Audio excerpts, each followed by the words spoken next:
Good morning. 5:56. It's a little darker than it looks on camera. Good morning. Okay, we just loaded it onto the truck. Here's what it looks like in its current state. Sticks out, well, not sure how far this sticks out, but from here to here is 12 5/8 inches.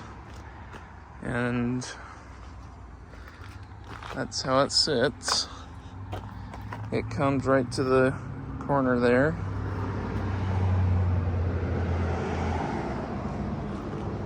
And this is where I'll put 4 clamps. 1, 2, 3, 4.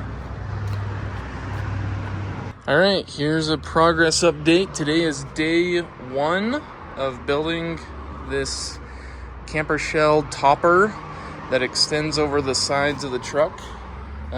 Just started it today, early this morning, and I'd say there's approximately 7 hours of work done on this. I'm pretty excited to get this all finished and try it out. I was able to put a window in on both sides. All 3 sides here, front and both sides, that's what's gonna sit on the truck. So this 2x2 will rest right down on the sides of the truck, and then there'll be 4 clamps in each corner to secure it down. Got a little shelf that I put up front. Everything's all framed in with the 2x2s. I've got 2 of them going on the back side to be able to give it more strength in the rear. It's pretty solid. Yeah, I'm pretty proud of how far I was able to go and accomplish on just this first day of working on it.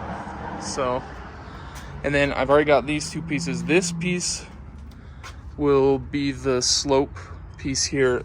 This piece will go on top for the roof. So I need to stop and pick up a little bit more lumber to finish out some more of the framing. But as far as plywood goes, I think I already had everything. It's only taking about 4 sheets of plywood and plus a few scraps that I already had. Stick around for the next video and I'll let you know how it goes.